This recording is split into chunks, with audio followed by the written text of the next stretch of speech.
Setting up your meeting. Okay, let's go Wi-Fi.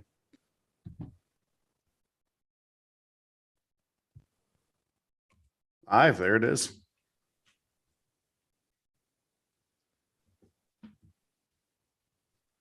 All right, let's see how quickly I can share this to Facebook, Twitter, and Instagram. Oh, I gotta mute this. So it's weird when I hear voices. Oh yeah, I know that messes me up every time.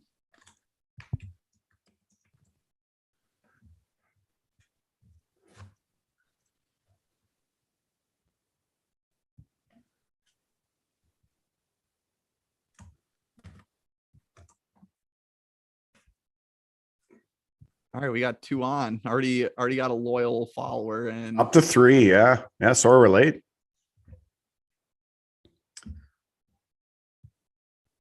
I'll put it on me. Last day of teaching. I got an it'll get the best of you, folks. If you're Yeah. on right now, we got 106 through 145 quarterfinals, first round of consolation tonight. I'm just gonna get this shared out on social media.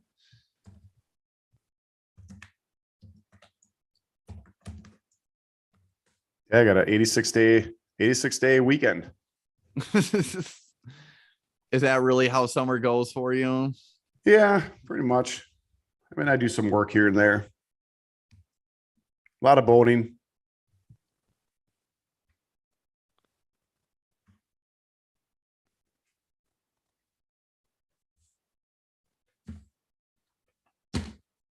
Tim is on already. Mr. Spray. That's right. Well, I'd hope so. He's got a horse in the race tonight. That's right. I think we talk about him tonight. Ooh, tough one. Gosh. That whole 113. Steve Smile. I'm going to get a picture for Instagram. Get my good side. Okay. Oh, yeah. Not going to post on my personal page again. No. How's the voting? We're only 30 deep right now on that. Oh, 30 votes. That's it, huh? Yeah. We'll get more though.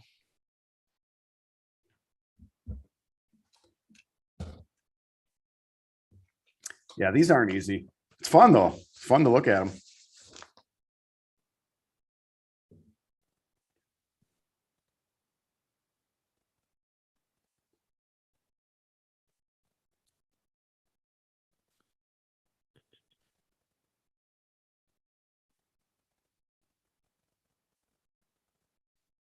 I'd have to say 113 and 145 are like the brackets right now. Yeah. I mean, they're all the brackets. But we'll go into more detail on that. I can't read some of my notes here.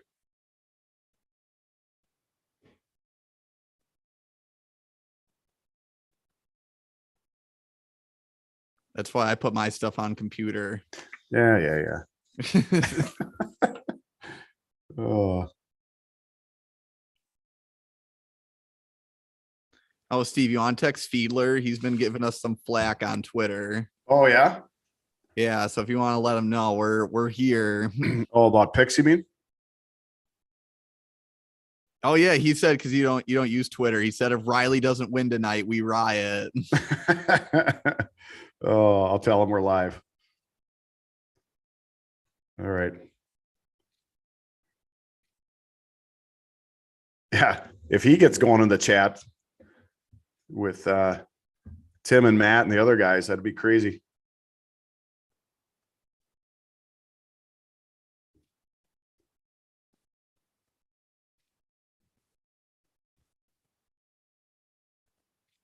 All right. All right. Good on Instagram. Good on Twitter.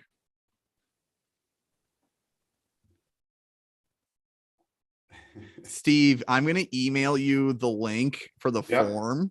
If you could put that in the comments, that would be lovely. Okay. Sounds good. And so then, people can open them up, you mean? Yes, sir. Okay. Lurkwin at fortschools.org. Wow. Don't tell the whole world. I mean. Oh, sorry. That's right. Sorry. I didn't want to dox you there. And You start getting hate email.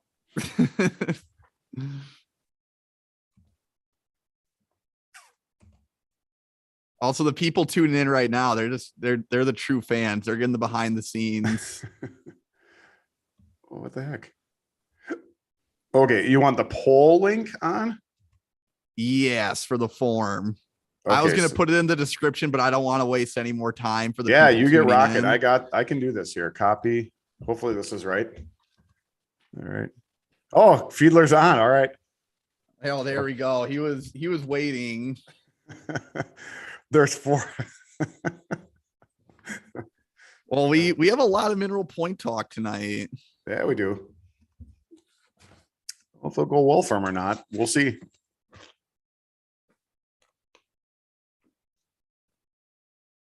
Okay, let's do this. I think that works. I guess Tim or Curtis or whoever else, if you want to tell me if you can open that. I can on my end. Maybe it's because I posted it.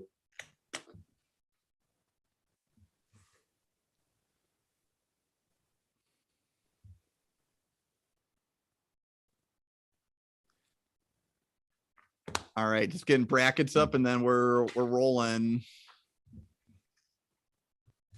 Cool. Yeah, if you guys can open T, you just go. I'll just have somebody will comment if we can, if they can open it or not. Fan poll link. It's the only link I got, so better work. All right, 106 pounds, Teague. Curtis, you done teaching yet?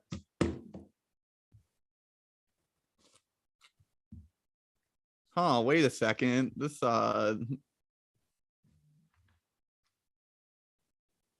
there a reason this didn't save? Yeah, Curtis said can't see it. I put it right in the hey guys, I put it right in the comments. They can't see my. Do you see it in the comments, Teague? I do not. Huh, that's weird. I have it on mine. Here, let me try it again. That's the strangest thing ever. Copy link address. All right, let me go here. All right, let me Teague, tell me if something pops up. Hang on, let's see. Hey, we're up to 39 responses now. I just posted it again. You guys not seeing it?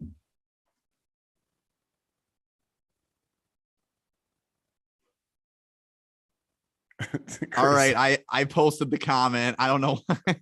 Yeah, nobody's seeing it. Teague, you try to just put it in there. I don't know what's going on. I put it in there. All right, let's go. All right. All right, folks. Welcome to Podium Winner Palooza. We got round 2 underway. Got our 106 through 145 pound quarterfinals tonight. So what do you say we get rolling here, Steve? We've let the folks waiting long enough. So yeah. We'll get here's what we're gonna do. We're gonna start with the consolation side, which still has plenty of barn burners in it. And then we're gonna move to the championship side. So starting off at 106 pounds, we have Chris Anderson of Sun Prairie, our play-in winner, looking to stay alive. He's going against Amron Nutter of Fenimore. I mean, this one was tough, Steve, because there's not a lot of losses to work with. Mm-hmm. This is where we use my my favorite thing, who has better losses. And again, it came down to the kind of just picking nits there. And I went with Amron Nutter on this one. No kidding. Let's go to the fan poll right away, Teague. I went with Anderson. I think that if Anderson did not get hurt, I think he would have taken third at a very tough 106 pounds in D1. Like I said, no head-to-head. So already right off the bat, we got a fan poll coming for our 8 viewers watching. Who wins? Chris Anderson, SP. Also, I'm going to share the screen, folks, so you can get a look at that 106 bracket. Yeah, we only had 3 fan polls last time. Already we got one right off the bat. And this one's going to be tough, Steve, because I think we're going to get a lot more of these. Yep. Well, I took Anderson because of his pretty big win over McDowell. I just thought 11-2 was, and I really like McDowell. So McDowell. So that's where I was running with that one. All right, yeah. So we'll wait for the fan poll. I don't know what we do if we get another fan poll right away here, but I guess we'll figure it out on the fly. Yeah, we'll go with it. Okay, so next one up, we have Ethan Aird of Darlington Blackhawk and Logan Mueller of Brilliant, who came in as the 4 seed, lost a tough one to Landon Freeman. And I don't know. This one I got pretty much from state results. Mueller did beat Katzenmeyer, who did beat Aird. And I think just going off that's really all I had working with this one. They are like cross state, so that's fair. I went with Mueller. Yeah, I as far as Kerry Aird goes, I had him that he beat Mite once, which I thought was a big win. But same thing. I thought it'd be a tough match, but I went down with Mueller.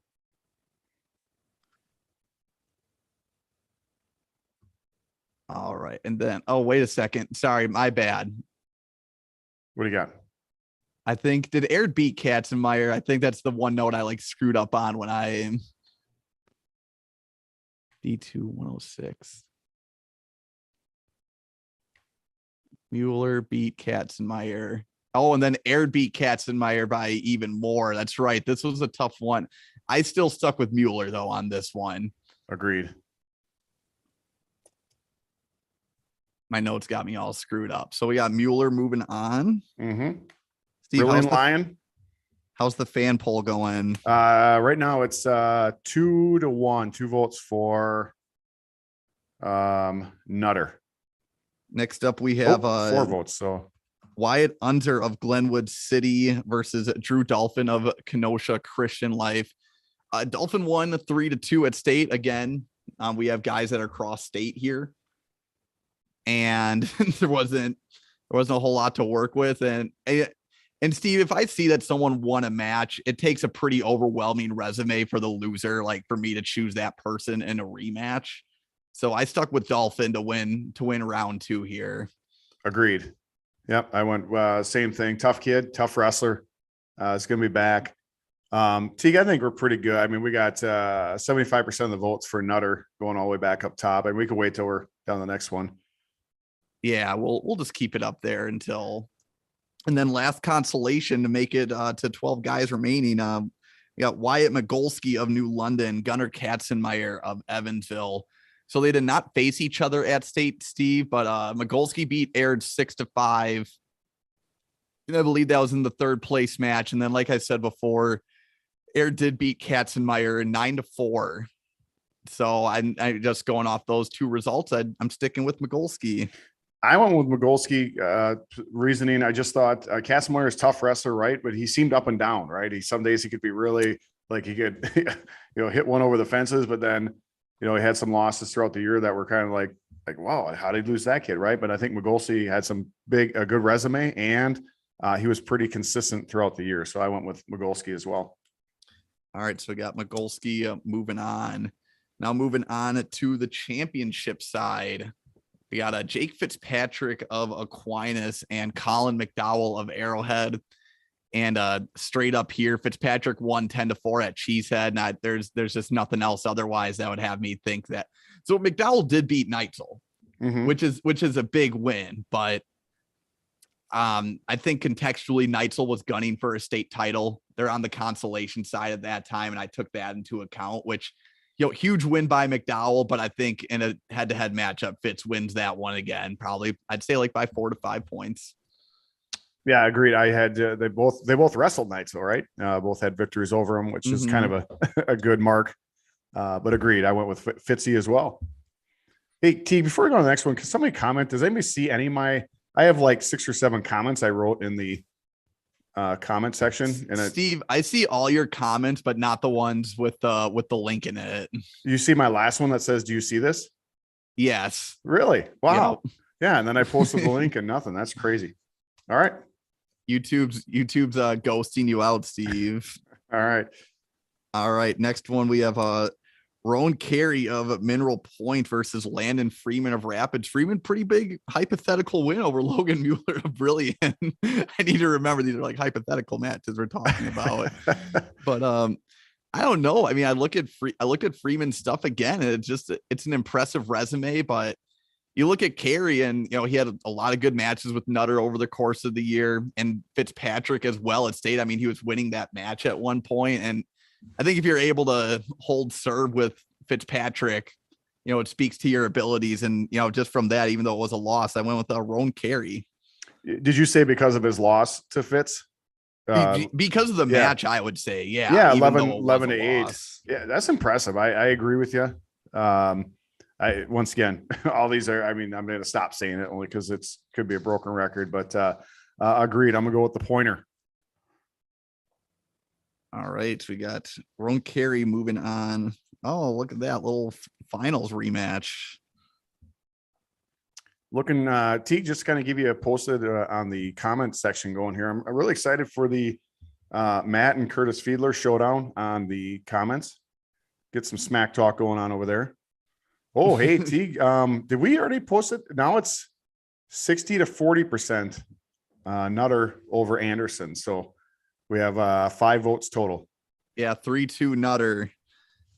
Next one up here, we have a Charlie Might of Dodgeville, Jacob Herm of Neenah, and Might had such an impressive state tournament. And like I said before, 2 weeks ago, the Might that we saw at Bi-State was not the Might that wrestled at the end of the year. But we still we're talking about Jacob Herm, whose losses were to Colton Hush and Ben Bast at 113.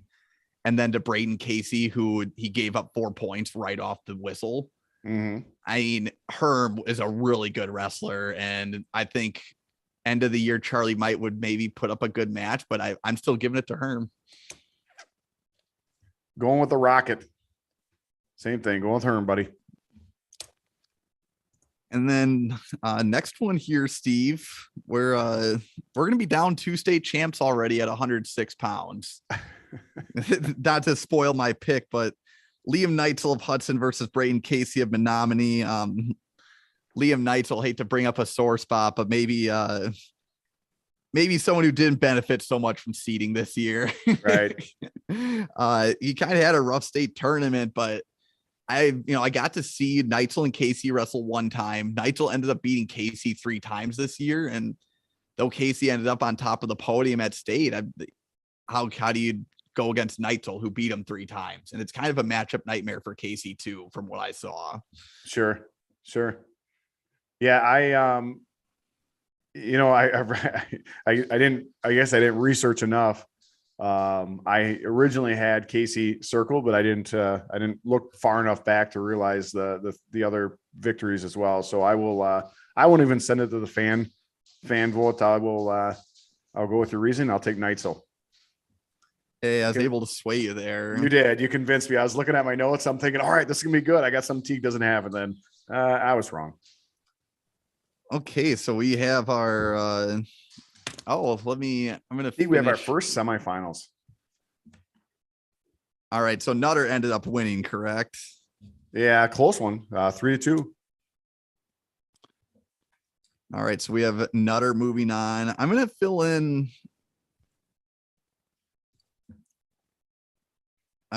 on my paper, Steve, so I can announce it correctly. But I'm going to fill in the consolation side as well.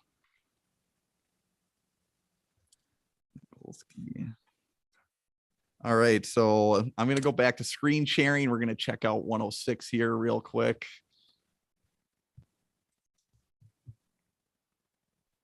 So 106 on the backside to go to the round of 8. We're going to have a Braden Casey versus Amron Nutter.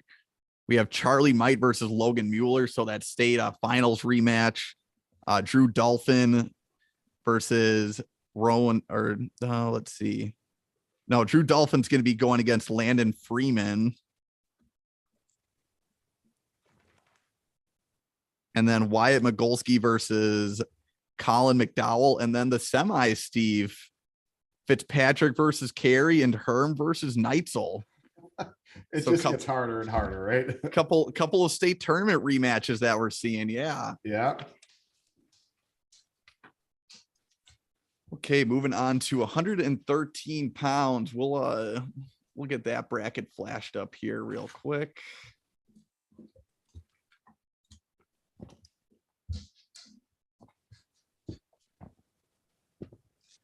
And starting on the consolation side, let me get to my notes. We got Aiden Slama of Milton versus Parker Heinz of Lodi on the backside. This one, Steve, let me know if you found anything else, but Slama did lose to Ethan Eggert, who he placed lower than Heinz at Bi-State, which you should take with a grain of salt, but I know it was like a few places lower to where it might not have just been bracket placement. And I mean, on that, I went with Heinz. Yeah, not having a lot. Same reasoning. That's really all I found as well. So I have Heinz circles. So Heinz 2-0 moves on. Okay, next one we have Colton Weiler of Auburndale, Ethan Eggert of Pulaski. This one, another Bi-State result here, but Weiler pinned Eggert at Bi-State, and I didn't look at the scoreboard, maybe see the context behind it, but I'm just going with Weiler.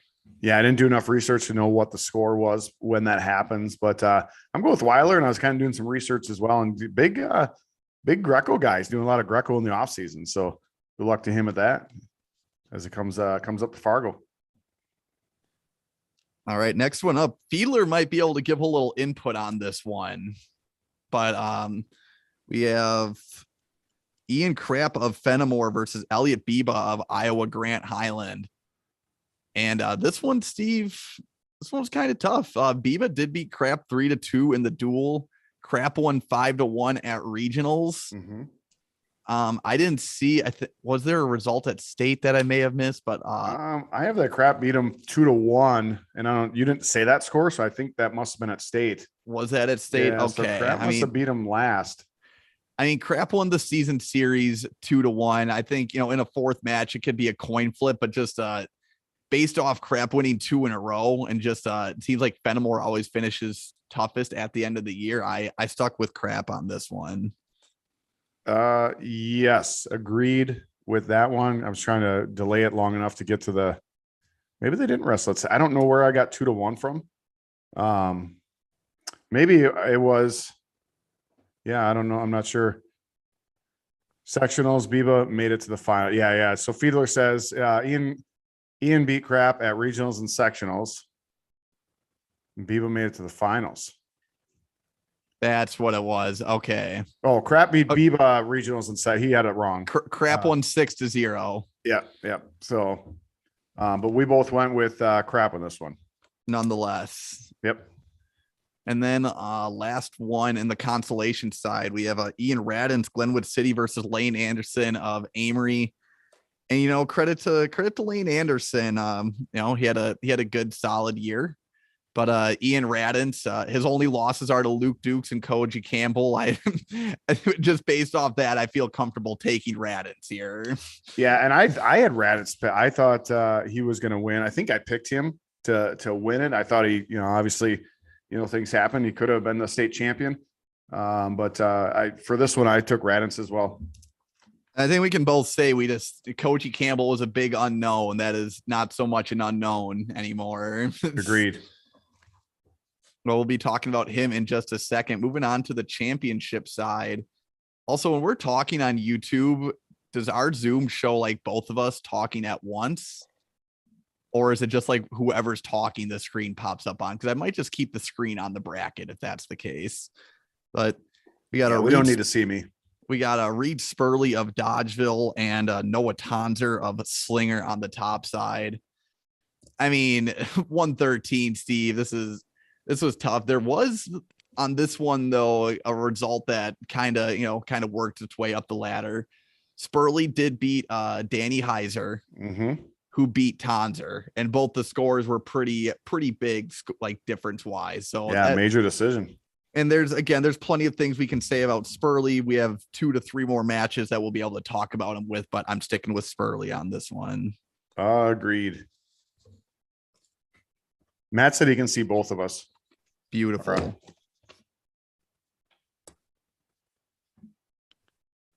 Okay, next up here we have Colton Hush of Baldwin Woodville and Wyatt Skeba of Hortonville. And I mean, Skeba had one loss going into state. Mm-hmm. And he had some tough competition, but you look at Hush, and Hush had a gauntlet of a year. And the fact that he came out of it with 2 losses, one of them being out of state, the other one to Reed Spurley, which again, we'll talk about how good Spurley is in a couple of weeks. I had to go with Hush on this one. Realistically, if they wrestle, this is probably a 1 or 2 point match every time. Mm-hmm. But I just got to stick with Hush. I wrote down a big win for Hush was he beat Herm. Obviously, Herm dropped down. I thought that was pretty big. So for that reasoning, I went with Hush as well.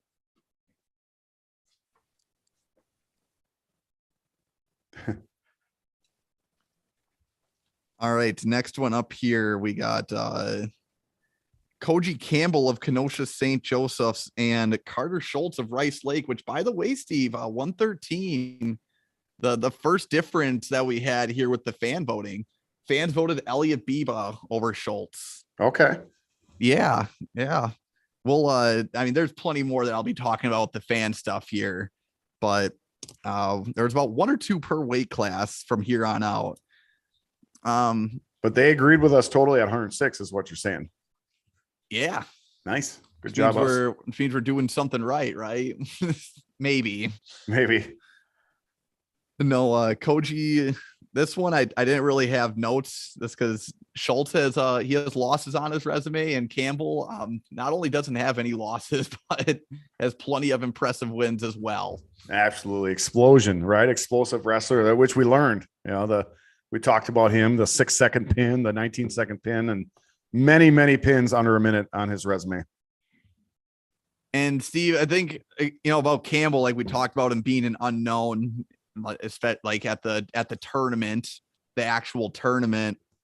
Now it's another deal. I don't know how he's going to do against these other guys now that we're into the semis, and it's going to be a gauntlet for him from here on out. So it's going to be fun to dig deeper into that. I might need to go into like off-season stuff and see if I can find anything. Yeah, me too. I'm looking at who I have him going against next. I got to stop because I want to start talking about the semis, but I already have some stuff for the semis that as far as that matchup. Okay, then we have Ben Bast of West Bend West versus Preston Spray of Rapids. Oh my! Imagine this, Steve. This took place a week after state, and this is the rubber match between these two. Bast won an ultimate tiebreaker at the Highlander. Spray ended up winning 3-0 at state.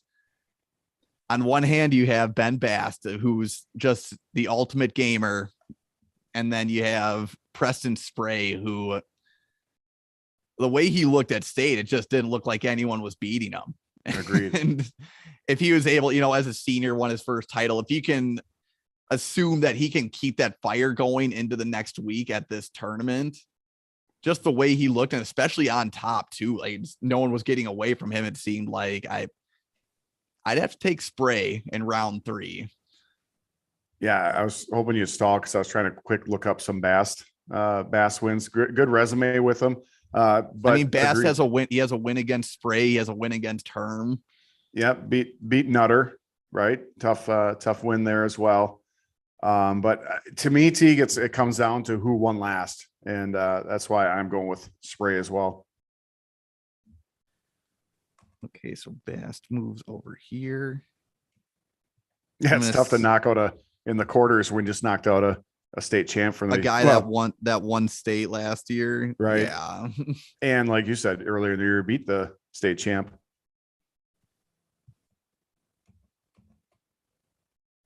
Yeah, I'm just looking through Bass' resume. Beat Parker Hines. So 113 pounds, consolation side. We got Ben Bass versus Parker Hines. Oh, well, I might have answered the question there. Yeah. And then we have Carter. No, that's perfect. We have Carter Schultz, Rice Lake versus Colton Weiler of Auburndale. Ian Krapp of Fenimore versus Wyatt Skeba of Hortonville. And then Ian Radins of Glenwood City and Noah Tonzer of Slinger. That is one heck of a matchup, Steve, to have to make it to the final 8. 113 is tough.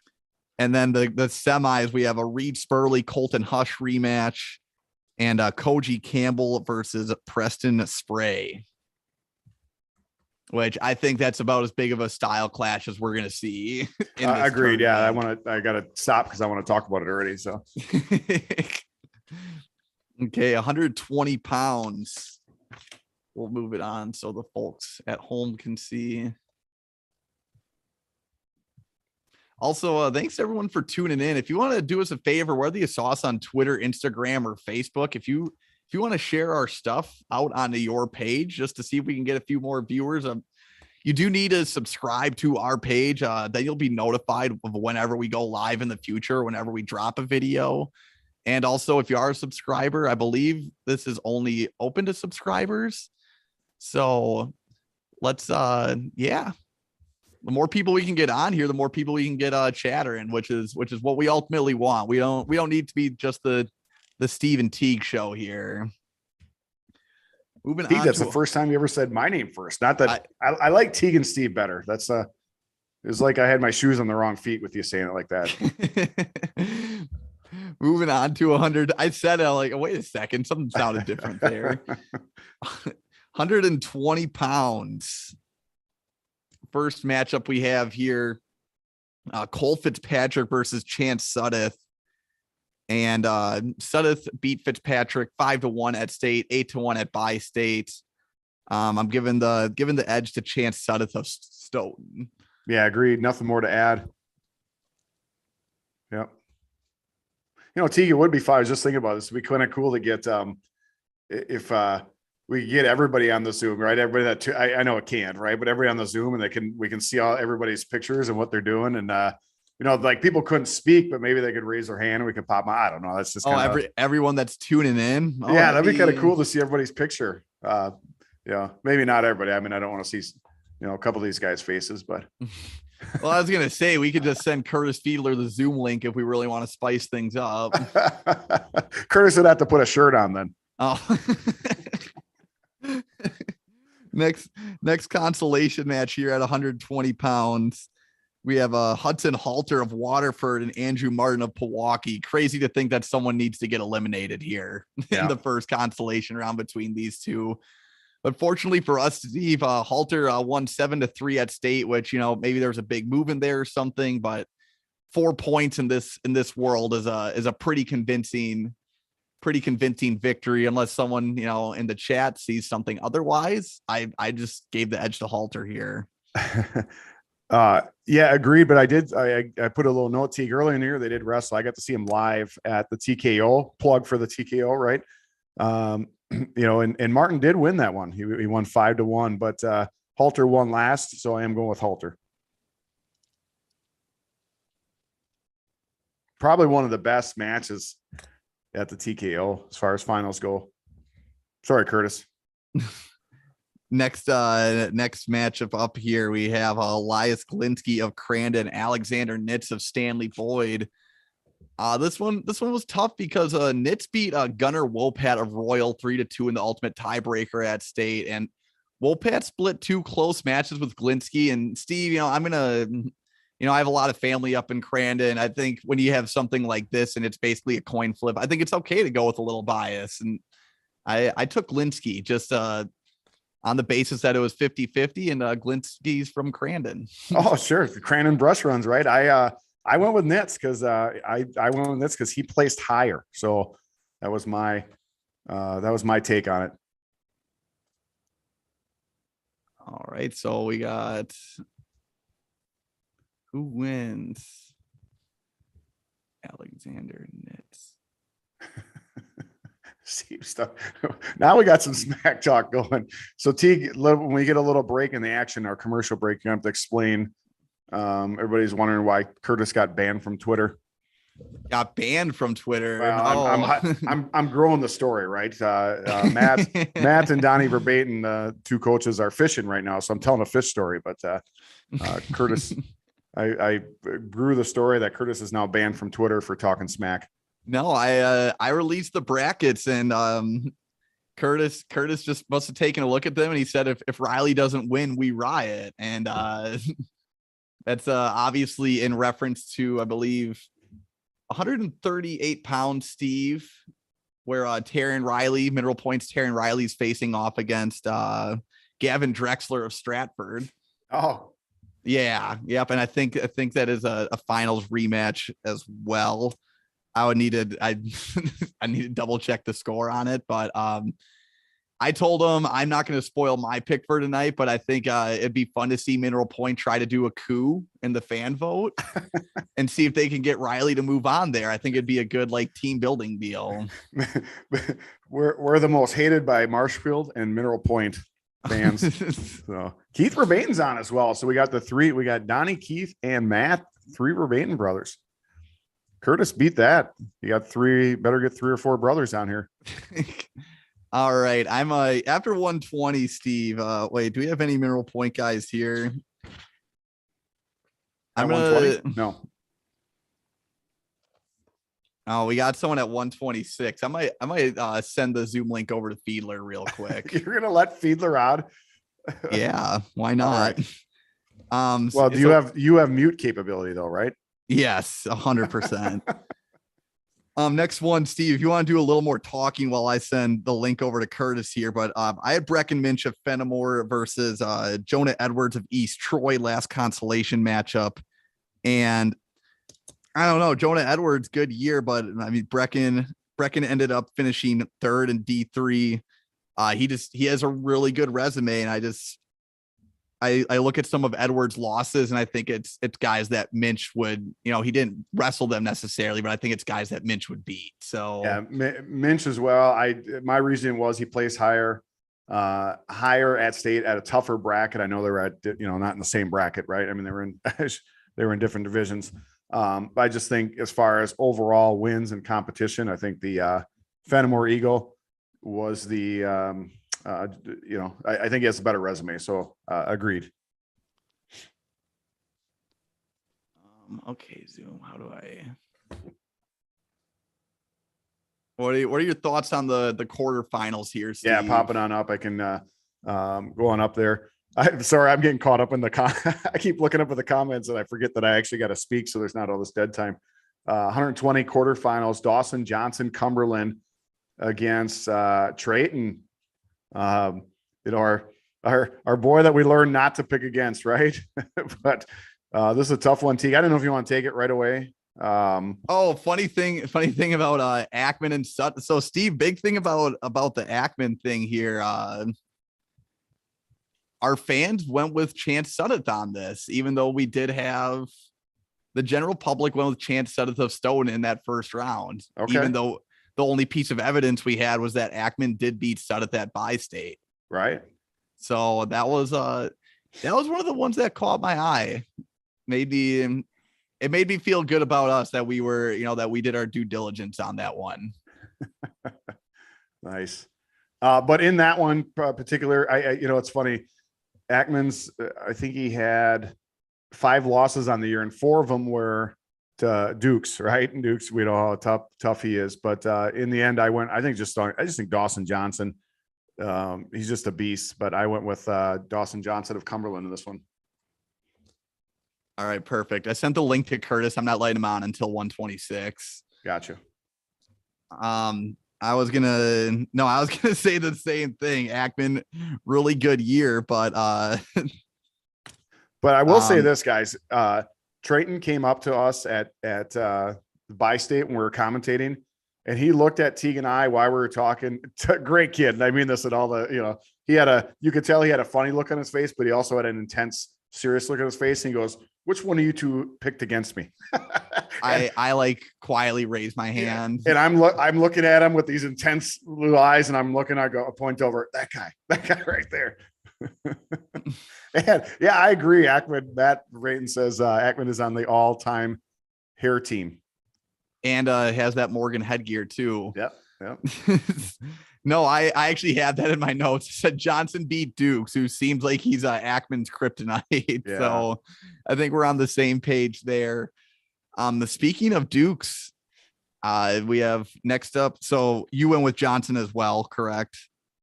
Correct. Okay, moving Ackman.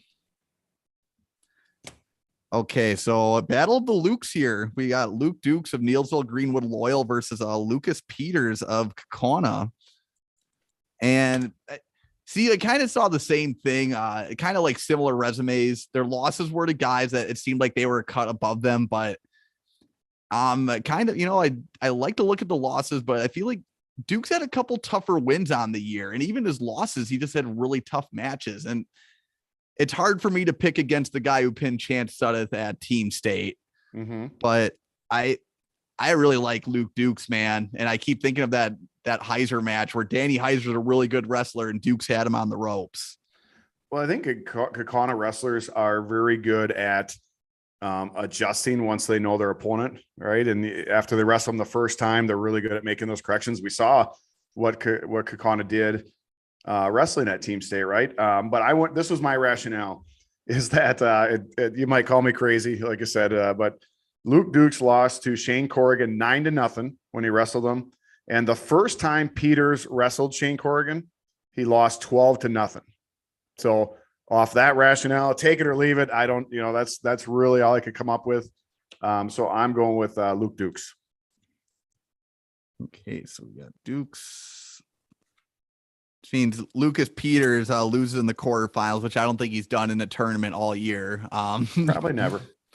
Next one up, Shane Corrigan versus Mason Carpenter of Lords. And, this is kind of disrespectful to Carpenter. This was the one match that I didn't have notes for in here, but Shane Corrigan was undefeated this year and he didn't have a slouch of a schedule by any means. I mean, just how do you look at like Carpenter's losses again, the very few losses he had, and you ask yourself, does Corrigan lose those matches? And I don't think Corrigan does. No, I just think there was the utmost respect for Corrigan. I think when he's the, what do you call that? He's the gauge that I just used for how guys did against him to determine who wins. I think that you're the standard for the weight class. So I'm going to go with Corrigan as well. And then we have Easton Warachek versus Danny Heiser. Warachek, obviously state champ a couple of years ago. Heiser state champ last year. Heiser did win 8-5 at state. And I mean, we've said a lot of good things. We said a lot of good things about Danny Heiser, but yeah, I would take Heiser in a rematch.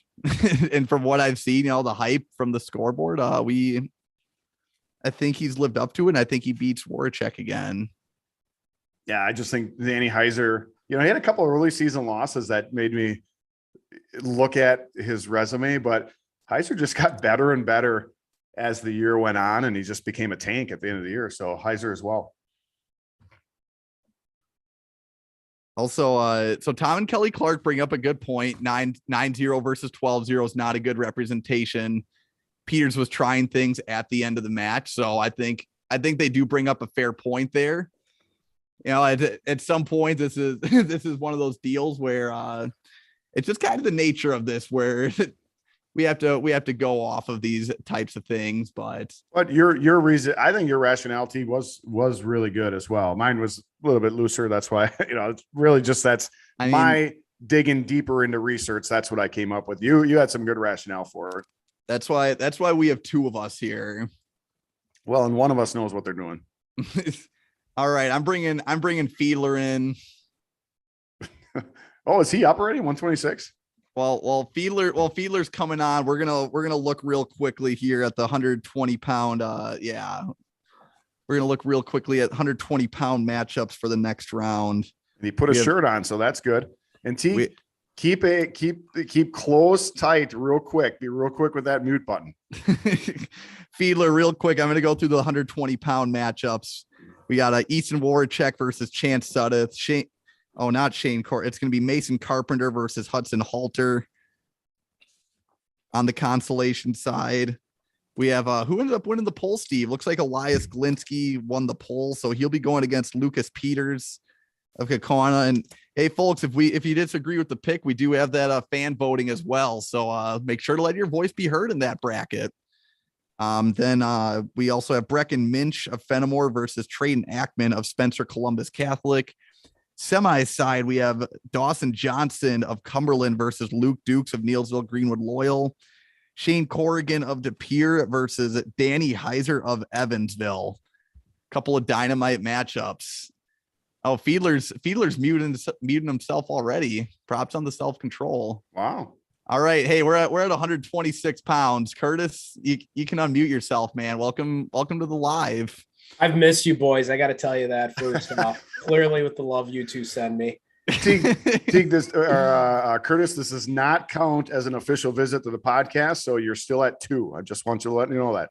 We still try to get you on once a year, but I knew, once people started talking about getting you on, we knew we had to make it happen. So, hey, when I come on, that's when you have your highest numbers, right?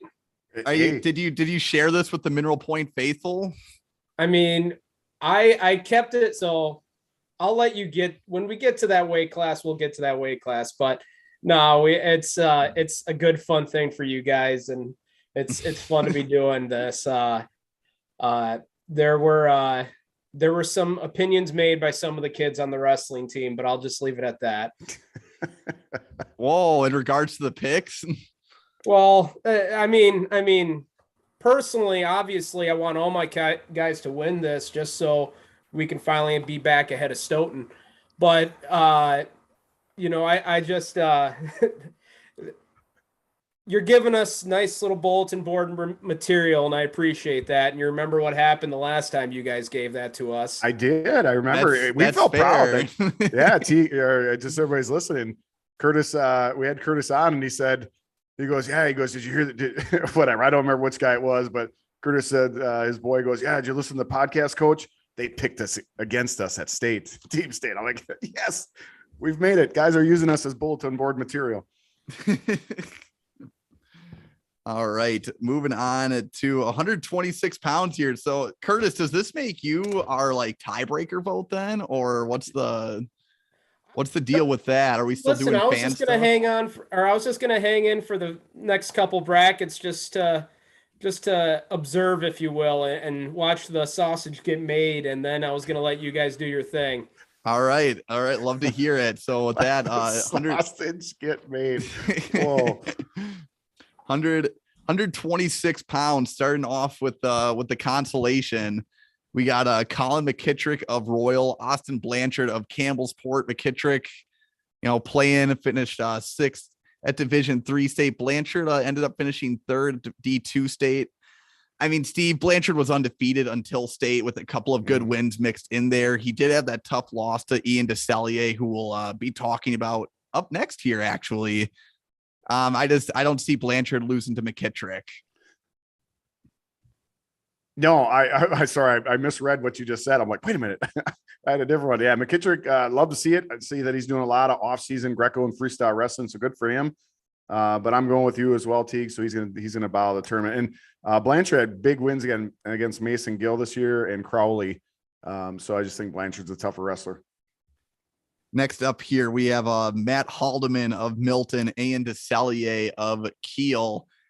And same assessment I gave with DeSallier last time. DeSallier had a really, really good state tournament. Obviously, he finished as the runner up there.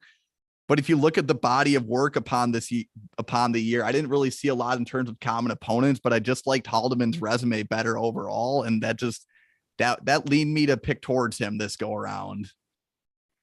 Yeah, it's a common opponent. They both lost to Wolbert. Or no, wait. Yeah, they both. Yeah, they did. So I just had there, but yeah, as far as same thing, resume is that's why I'm going with Haldeman. Sorry, I couldn't read my writing. All right, next up we have Mitch Anderson. I can't read any of my writing either. Again, computer notes. There you go. And we have Mitch Anderson of Clear Lake versus Derek Gernitz of Nielsville, Greenwood, Loyal. A couple of guys have said this a few times. Their resumes, Steve, kind of seems like they're cut from the same cloth. I do like Gernitz's resume a little better in that his losses to a couple of really tough guys were I don't know. It kind of impressed me. And, he still has 1 or 2 years to go here. But right now in this tournament, I'd give the edge to Gernitz. I'd say it's like a 2 or 3 point match. I'm going to go with phone a friend here. I'm going to get Curtis Fiedler's input on this one because I didn't have much in this one. Hope maybe Curtis does. I circled Anderson, but if Curtis has 30 seconds to sway me one way or the other, and if he does, then we'll go with a fan vote. So Curtis, what do you got on this one? I'm going to be perfectly honest with you, Steve. I got nothing on it. I really wish I could come in here and give and drop some good knowledge on you. I just can't, brother. Oh, So that's all right. I trust you in this one, Steve. Well, I'm going to go with them then. And I must have looked at something and I just circled them and I didn't write anything down. So I can't even tell you why, but I'm going to take it to a fan vote, Teague. Take it to the fan vote. Okay. Yep. So we got, who wins? Mitch Anderson, Clear Lake.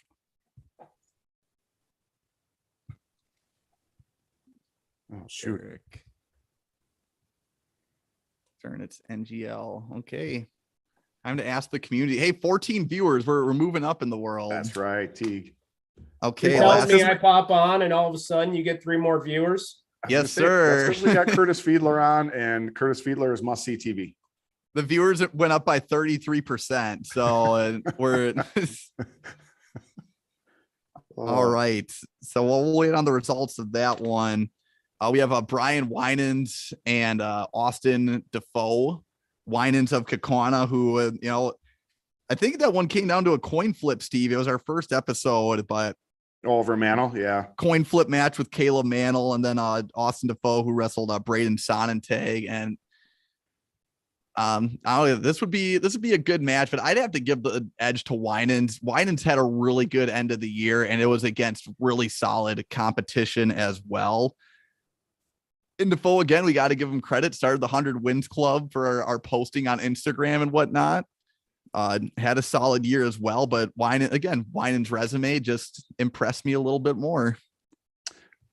Yeah, agreed. I had a hard time picking Man. Right, I really like Man on the first round, and that's why I won them. I think he had a better resume, and I had a hard time not picking Winans. So I definitely have to pick him in the consolation quarterfinals here. Winans just has a great resume, right? If you look at what he's done, his win over Peach, Wolbert, Andrew Weiss down at State. I mean, that was a big win for the team title.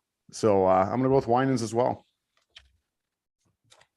I'm trying to find the bulletin board material I could have given Curtis's guys last week. And I think they went 4-1 in the first round. So I must have said something really insulting about Trapper Navsger. Yeah, we didn't pick them winning by enough, I think. That was the issue there. No, Curtis wanted more pins. I told you, just anything to get us above Stoughton, man. I'm tired of them being in front of us in the individual champ count. I think this one, though, this tournament has its own count, though. We need to start its own thing. Well, we could add it on to the WIAAs. I'll ask Mel Dow what we can do about that. We'll have our people call their people. Okay, we have Nikolai Rivera and Brett Birchman of Fenimore. I mean, obviously Rivera here, Steve, but do you think Birchman could maybe find a way to go the distance? No. Okay. Nikolai Rivera moves on. That can be Birchman's bulletin board material right there. Sorry. And we got a Tyson Peach of Kimberly versus Quentin Wolbert of Oconomowoc.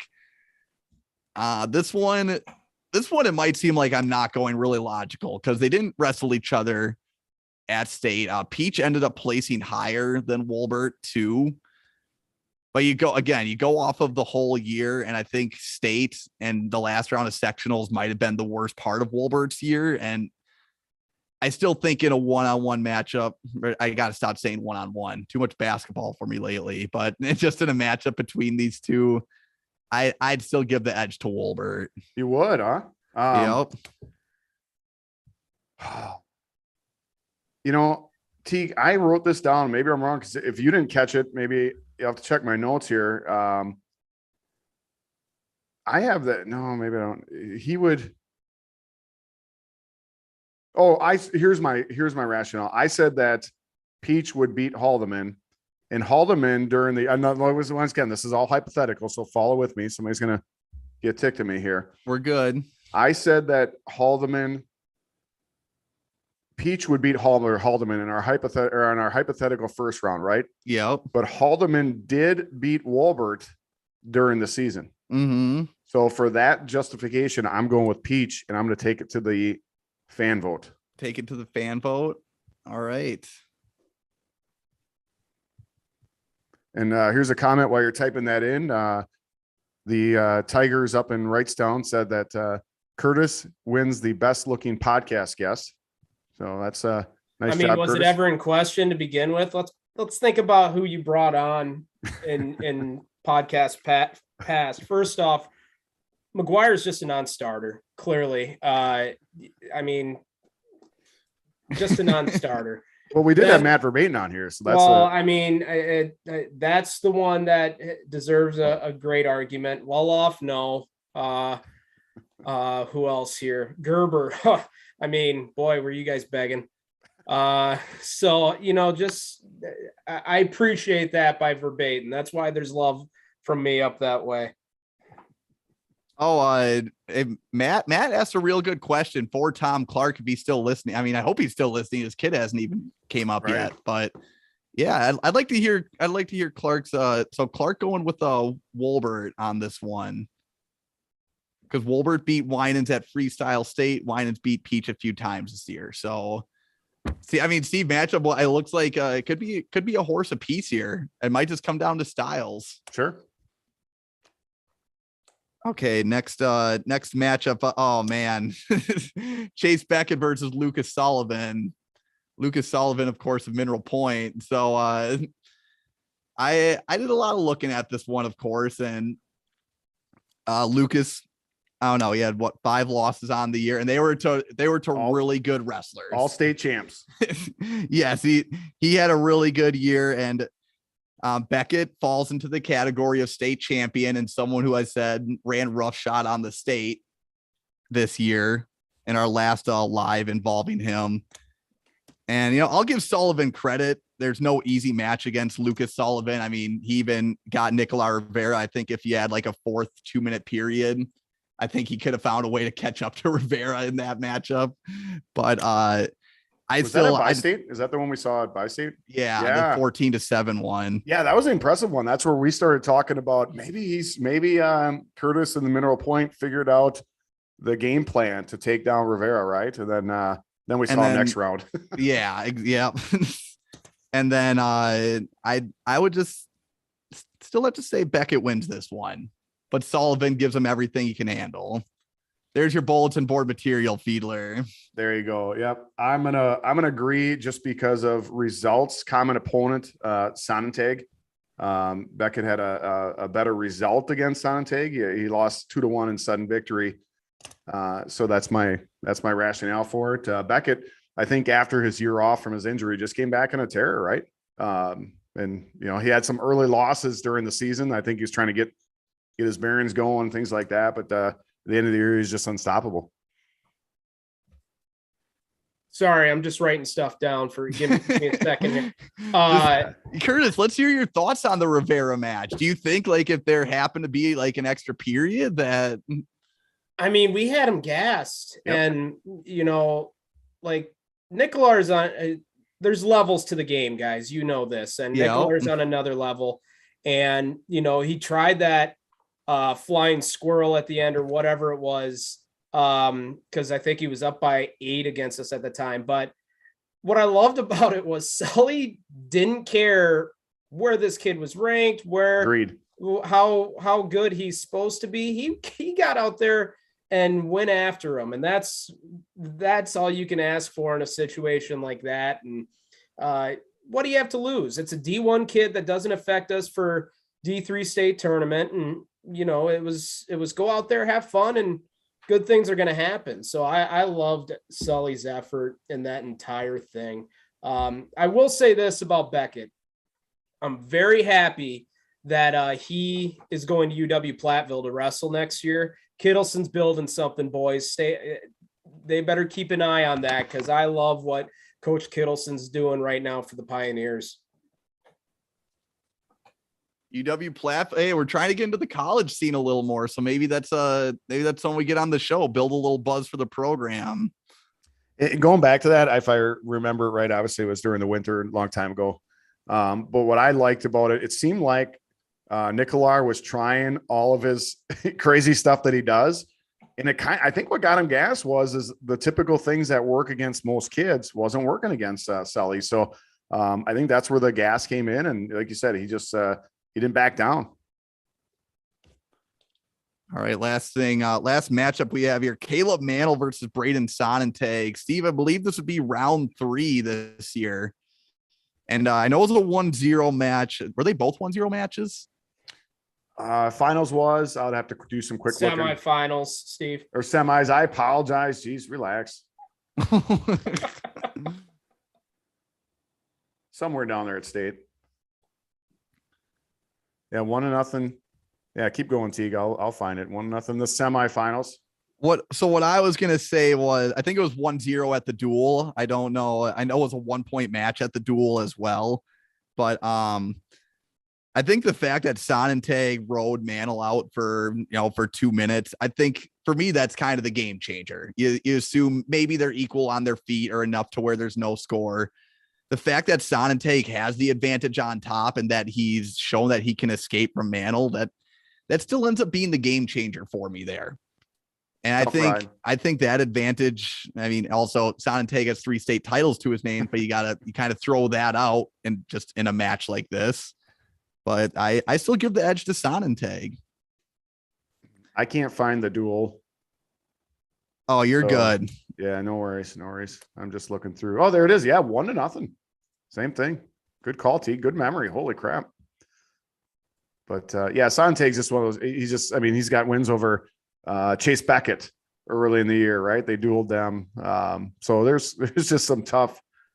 He's just a tough kid. I'm going with. I think it would be another great match, but Sonnentag. All right, we're gonna end the poll here. Tyson Peach ends up beating Wolbert. Peach does, huh? Yeah, so we're gonna share screen here before we move on to 132. Talk about our 126-pound matchups. Hey, we're up. That's our most votes. 6 votes, Teague. We've only had most before that was 5. Appreciate the activity, folks. So 126-pound consolation round 2, which we'll be doing next time, by the way, or not next show is going to be this round still.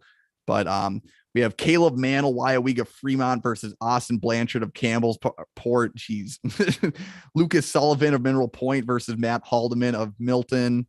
We have Mitch Anderson of Clear Lake versus Quentin Wolbert of Oconomowoc. And Brian Winans of Kakana versus Brett Birchman of Fenimore. In the semis, Nicolas Rivera versus Tyson Peach and Chase Beckett versus Braden Sonnentag. And with that, let's move on to 132.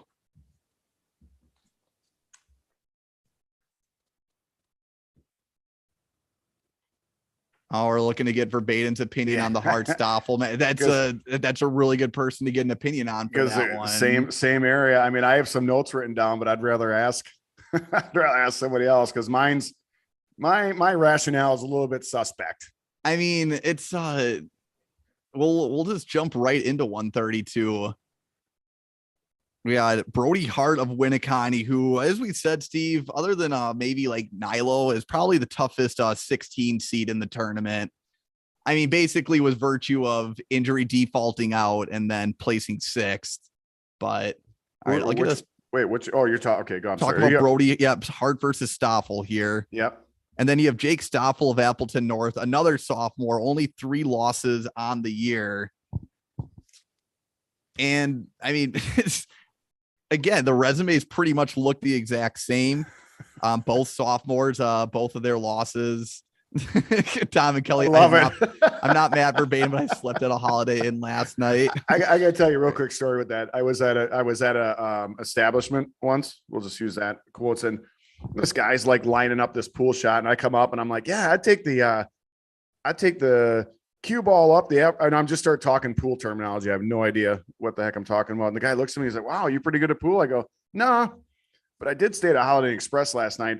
This guy like dropped his beverage on the floor. He couldn't even contain himself. He spit it all over. I'm like, yeah, that was a good one. So nice, Tom. Yeah, I like it.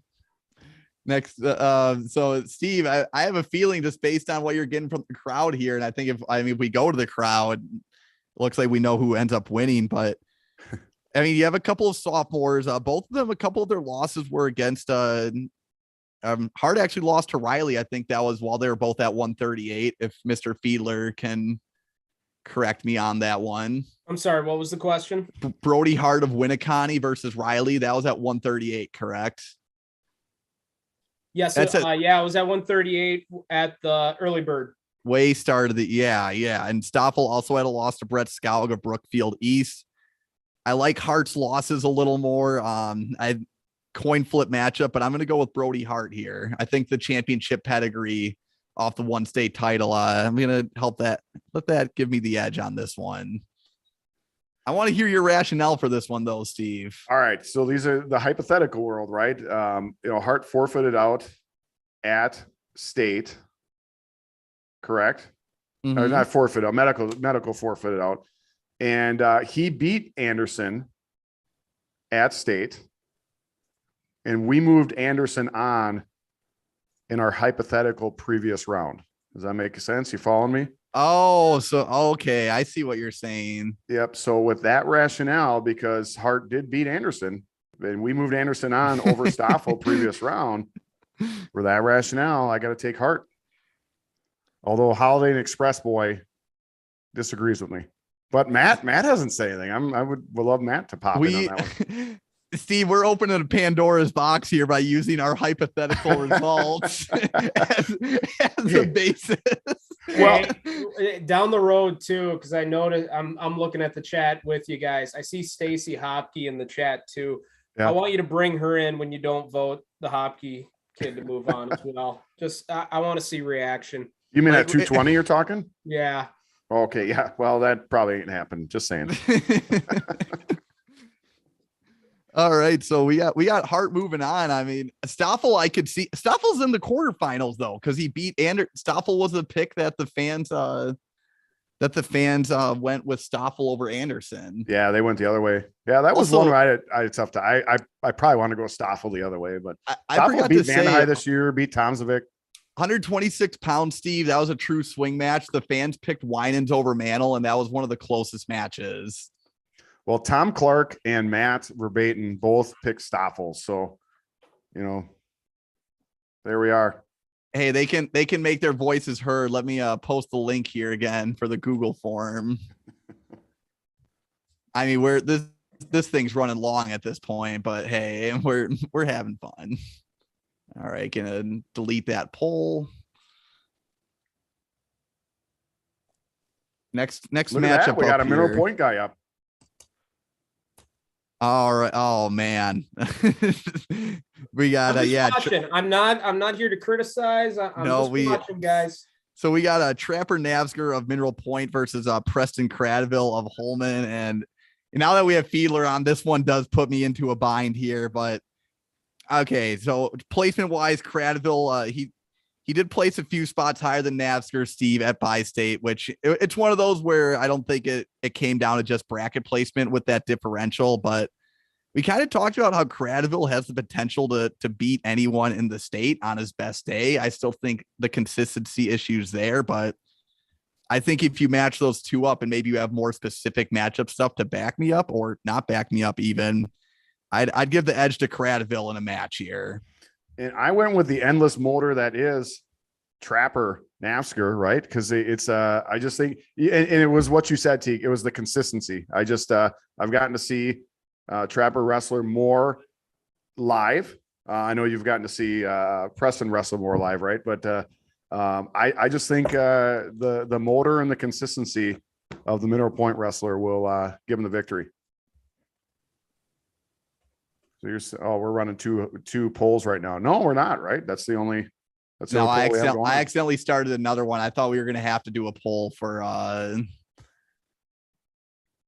All right. So also Preston Cradaville, not on the loser side of the bracket, or on the consolation side, I should say. People at Preston Cradaville beating Owen Seffrud of Darlington Blackhawk, which Curtis, I don't know if you've seen Owen Seffrud wrestle this year, but for me, I think honestly that one came from, so I'm a Holman guy. I think that one came from a lot of Holman people being on our social media. No, I can't imagine that. I will say this for a second. Trapper wrestled 32 at Bi-State. Preston wrestled 38 at the time. That's right. Okay. And Preston did beat Taryn Riley 4-3 at that tournament. But Trapper this year, Trapper came up with a cradle that I hadn't seen before. I had to go look it up, and it was from the 1980s, where you'd literally do a headstand to bring the kid over instead of trying to dive through suicide style. And he nailed a lot of kids with that this year. Hey, we got Hoyt Blaskowski on the show. Oh, nice. Curtis, send us some tape of that if you got it pulled up easy. Like get a video of it and send it to us on text or something. Of Trapper doing that the cradles, yeah. I'll see what I can find. It's weird, but it's fun and it works, man. Well, I mean, yeah, we'll get another soundbite from you here at 1:38. So I can't imagine why. All right, next up we have Mason Welsh, Iowa Grant Highland, Kyler Newberger, Beaver Dam. Steve, I think this is another thing. I've seen Newberger wrestle quite a few times now throughout the year, and Welsh has a pretty solid resume, but just based on their finishes at state, I think I like Newberger's finish at state. I think he kind of had a tougher road to get to his placement than Welsh did overall. And I just really like Newberger's style. He gets after it on his feet, and I have a hard time seeing Welsh take him down. Teague, here's my notes for this one. Toss up, go with Teague's pick. All right. All right. So that's Kyler Newberger. There you go. Moving on. Preston Cradaville. Hey, also Hoyt Blaskowski's in on this. Hoyt, you better stay tuned in because you got a big matchup here at 1:38 in the quarterfinals. Huge. Hoyt, I saw who you voted for. Don't think I won't remember it. Does it show who voted for? Oh my goodness. Does it really? Oh, but I know. No. I know. Oh, gotcha. Oh, he did say Preston all the way. So that's... I see what you're saying.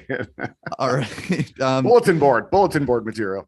Last one here on the consolation side. Mason Will of St. Croix Falls versus Bryce Crowley of Omro. So Crowley finished 5th at state in D2. Will finished 3rd at state in Division 3. And again, we said a lot of good things about D2 132. And I just can't say enough good things about either of these guys. And again, kind of the similar resumes where Crowley has a couple of good losses to Brody Hart. Will has a couple of really good losses to Tanner Gerber. I think if you look at losses outside of that, Will has better results, whether it be wins or losses against a tougher resume. So I gave the edge to Will here. Agreed. I said Will because of the wins that he had. He had some high quality wins. So I went with Will. Okay, moving up to the championship, we got Tanner Gerber, Mr. 4-time state champ himself, versus battle of the Tanners here. Tanner Anderson of Melman GET. Tanner Anderson had a heck of a year, man, and I try to nitpick through and find holes in Gerber's game, and it's really hard to do that. With these really good guys, you try to find something that maybe they could lose this match. And I just don't think this round is where it's going to happen for Tanner Gerber. Maybe Anderson gives him a good match, but I still think Gerber ends up pulling this one out by 3 or 4. Ooh, I think bigger than that. I wrote, yeah. Here's my notes. Tanner Gerber, Tech Fall, Joey Showalter. So, and Joey Showalter is a really good wrestler. So if that's a result, these guys go head to head. I think it's at least a major. Gerber. Got Gerber moving on. That moves Anderson down to 132. This backside of the bracket's going to be fun.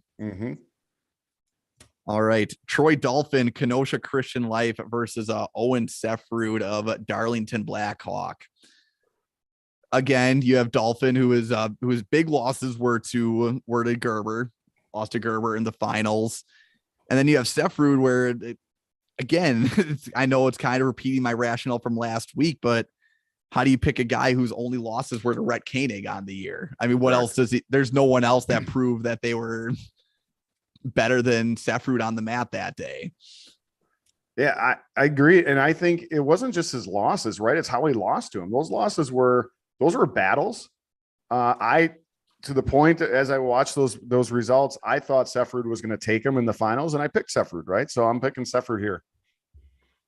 Did Sefrud go against Navsker? Did you guys duel Darlington Blackhawk? Yeah, we did wrestle we did wrestle Darlington Blackhawk. I don't think we were at full strength, so I don't think Trapper wrestled Owen for that duel. I was gonna chime in and say Gerber and Anderson have both wrestled Riley as well. Gerber last year in the 2 years ago now in the state finals, and then Anderson had him at Bi-State in the semis, I think. So, I mean, both were fun to watch. Anderson seems to be more of a 2-on-1 Russian guy, and Gerber kind of is just a bull. So it'd kind of be a little bit of a clash of styles there to see who would actually win that. Well, that's why too, I gave let's see where we talking. I said it would be a closer match because Anderson does kind of keep the score a little lower as well. I mean, if Hoyt's still on, Hoyt found a way to counteract that and get a pin, but he pinned everyone at Bi-State. So yeah. Machine. Next one up here, we got Rhett Koenig of Prairie du Chien versus Kellen Aubrey of Menomonie. Steve, I threw out resumes on this one because I got a chance to watch both of them at like 2 or 3 tournaments, and Kellen Aubrey at state was something to behold. I mean, he took Wyatt Duchateau to the brink. He's a gritty wrestler, but if there's anyone who could come close to matching that in this tournament, it's Rhett Koenig. I mean, technically Koenig's a good wrestler, but the dude just brings it. And that's why I think the big reason why he has 3 state titles to his name is kind of the grit that he brings. And I think in this tournament format, Aubrey would give Koenig a really good match, but I think Koenig has a little bit of technique on him, and I think he's able to match that intensity, and I think it would give Koenig the edge. Everything you said, agreed. I mean, Koenig's just tough. He's 3. How do you pick against 3? The guy that's going for 4. Ari, my note for Ari, I don't know if you guys check out his results, but Ari did beat Thomas Jefferson of New Richmond. So if you beat one of the founders of our country, you're that's pretty tough. One of the not that yeah. I had to double take when I heard that name there. Yeah, hey, check it out. New Richmond, Thomas Jefferson. He's going on my all-name team. I just added it today, found that result. But I think I went with this rationale. Ari, I think as you look at his results, really peaked at the right time, right? So this would be a really good match. And Rhett Koenig just he's Mr. Consistency, right? Just had the consistent whole year, defended everything, came after a tough freshman that was trying to take his title away from him to, prevent him from being a 4-timer, and he overcame it. So I'm going with Rhett. Okay, then puts Ari here. We'll find out who Ari goes against here once this poll's done. How's the poll looking right now, Steve? We got Preston Cradaville from Holman, 71%. At 71. Okay, so it's still one match left here. Oh, but just new vote, 62-38 now. So Curtis hopped on. No. Oh. But no, I do got Chandler Curtis versus Wyatt Duchateau, last match at 132.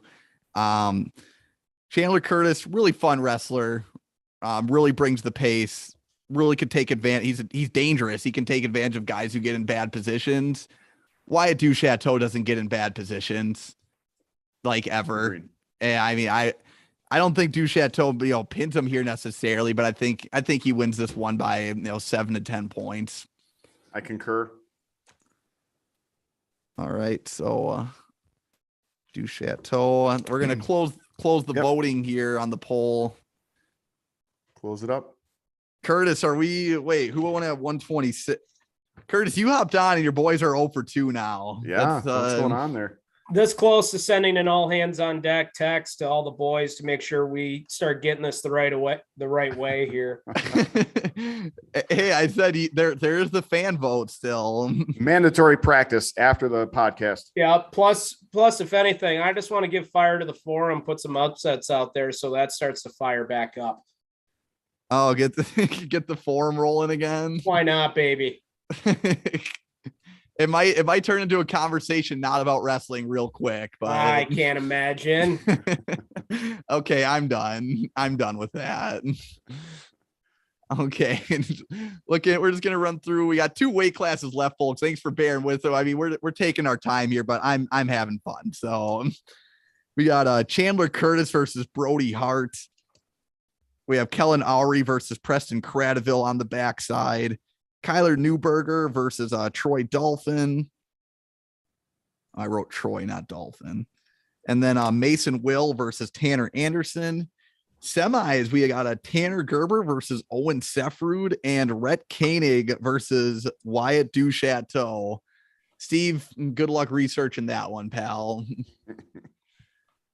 138 pounds, Curtis. It's the moment you've been waiting for. Again, I'm just a conscientious observer into what you guys are doing. Don't mind me. Okay, 138 pounds. Starting on the consolation side. Brewers are down 4-0, just trying to fill some time. All right, first thing we got up here, we got Sonnentag. Caleb Sonnentag versus Tristan Stelt. Got to get my notes pulled up here. Teague, So while you're what doing it, go ahead. Oh, yeah. So, I mean, one thing about 138, a lot of state rematches here. Yep. But starting off with Sonnentag versus Stelt. Stelt did beat Sonnentag 4-3 at state.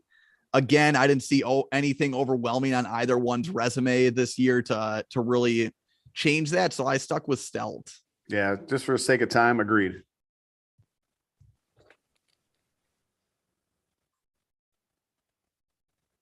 Okay, and then next up here, we got Tyler Yan of Holman versus Ben Kaus of Menomonie Falls. What I have in this one. So Jan did pin at Joel Sullivan of Wilmot Union. Sullivan did pin Kaus. I didn't look more into the context of that one, but I went with Jan. Yeah, it's same thing. I had Holman as well. Had Jan moving on in that one. Next one up, a little more D3 action here. Dominic Lines of Clear Lake versus Stone Pomeroy of Random Lake, Battle of the Lakes, but pretty much cross state there. Pomeroy won 6-3 at state, and I think Pomeroy had the takedown advantage in that one too. Not that like that means a whole lot, but I still give the edge to Stone Pomeroy.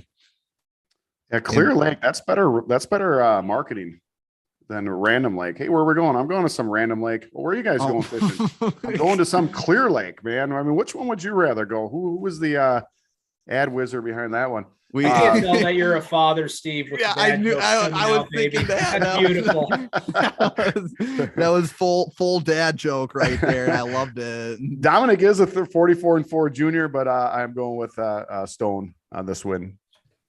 And then we got Taden Nichols of Luck Frederick, Grantsburg Siren, and Ryan Tomajevic of Seymour last consolation match.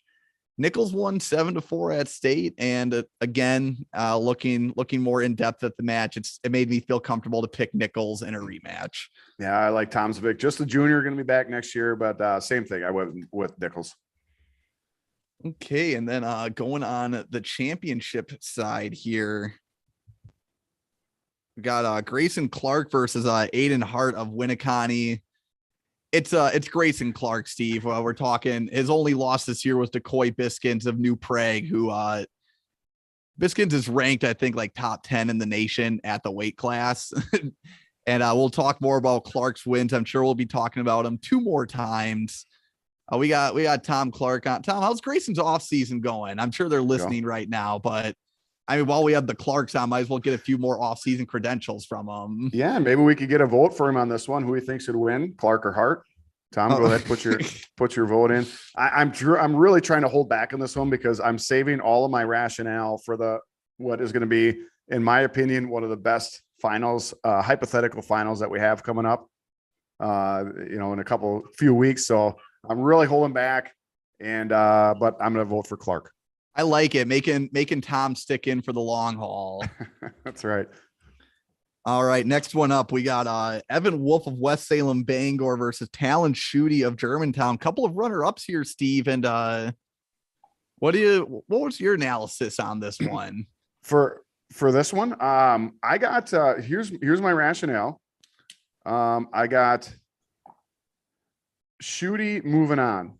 And here you ready for it? Blaskowski beat Wolf by fall, and during the year, Schutte beat Blaskowski in a match. So I'm going with that was the semis, I believe, correct? I don't remember where. I just I just saw the result, so I'm going with that. But I'm having Schutte is moving on to the semis. I was kind of thinking the same thing. I saw that result, but I also you look at the end of the year. Actually, no, I'm sticking to my guns. That result was convincing, Steve. I'll give you that. But yeah, let's get Blaskowski's pick on this one too. But I think Wolf's battle. Yeah, I mean Wolf had a really good 138-pound bracket as well. Schutte also. They both ended their season really good. But I gave the edge to Wolf here. What would be a coin flip? And, remember, Hoyt Blaskowski at Bi-State was one of the best wrestlers in the state. So, sure. Yeah, agreed. I took that pin. I mean, it was a great match by Blaskowski, but I still think, I didn't take the two matches into account as much as you did. I'm going with Wolf, and we're going to take this one to the polls. Nice. I like it. This is our first semis, our quarterfinals that's going to a poll. Wait, you got any rationale for that? I know you're gonna you pick Schutte. Go ahead, if in the description, can you write down why you think that, as far as that Schutte would beat Wolf? I mean, honestly, he probably has the best opinion for this, given the fact that he did wrestle both of them. He hasn't really had any good ones up to this point, because I'm pretty sure he picked against the Point Kid, the Mineral Point Kid. We're going to get some Curtis Fiedler, Hoyt Blaskowski beef. All right. Next one up here, we got, we'll kill some time here while we got the vote going. We got Gavin Drexler of Stratford and Taryn Riley of Mineral Point.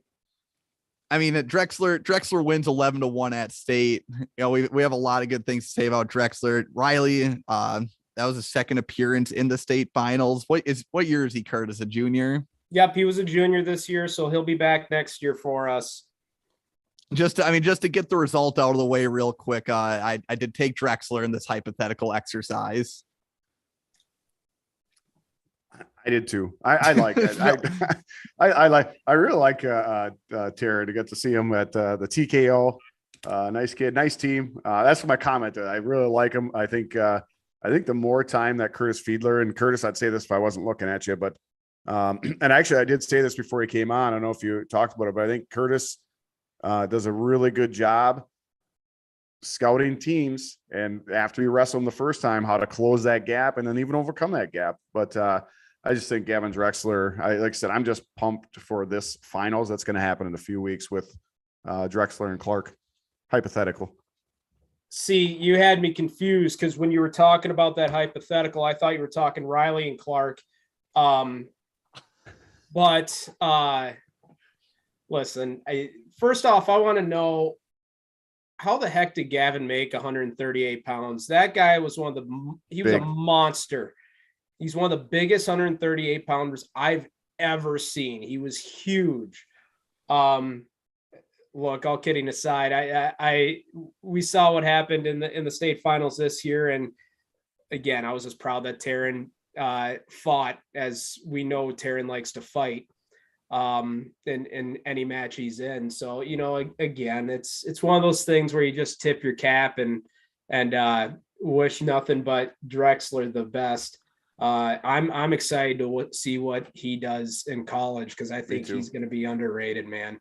I think he's going to shoot up out of nowhere and hopefully do some things. So, and Curtis, Steve and Even though we went with Drexler, there's still the fan bracket. So like I said, I was going to tell you guys might want to put this to a vote, but with Hoyt doing what he's doing, I don't know if I trust him to press the right one. The mineral point coup could be a real thing if you want to just overtake these brackets. It's just a matter of sharing and say, hey, I don't care who you think's better, just vote for the mineral point guy. That's yeah, exactly. Not that I'm trying to endorse like gerrymandering my own like fan thing we got going here, but no, Curtis, we'll end 138 here real quick. We got a little bi-state rematch here, Steve. Hoyt Blaskowski versus Max Ronsman. Blaskowski did pin Ronsman at bi-state, and I think Ronsman wrestled better at the end of the year, as every Luxembourg Casco wrestler does. Agreed. I think he wrestled better at the end of the year than he did at bi-state, but even watching that matchup, the intensity that Hoyt brought, if he brings that again against Ronsman, I think he ends up winning that match again. I don't think it would be a pin the next time around, but sure. I'd still give Hoyt the edge against Ronsman. Yeah, agreed. No one Luxembourg, and it's not just because he's watching. Too. No, I get you. The notes I have is the same thing. It's that I know the Luxembourg somewhat, right? I know the Luxembourg coaching staff. Their schedule is set by design, right? They know they're going to have losses early in the year, and they go out and seek them. They're not afraid of them. I remember a kid from my era. He was a state champion, and he was like 33-10. You know, they're going to go after competition, get those losses. They're not afraid to get them. But you know, Teague, you and I commented on Marshfield in general at bi-state, and Hoyt was one that we just kept talking about over and over again. Man, we're like, this guy's on a tear. But I agree. I have Blaskowski moving on as well. All right. So I was going to pick Ronsman in case you were wondering. Okay.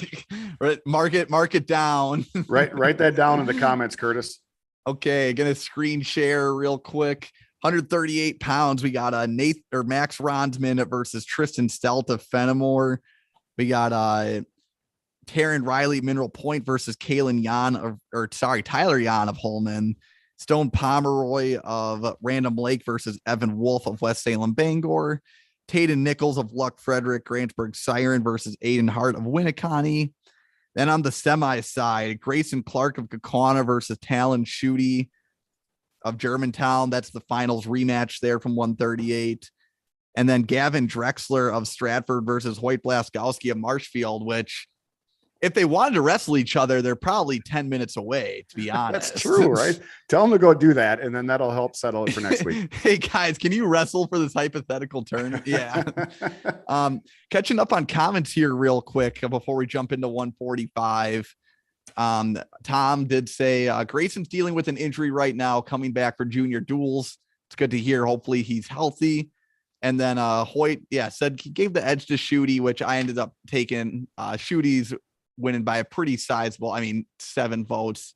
He is winning 6-1 there.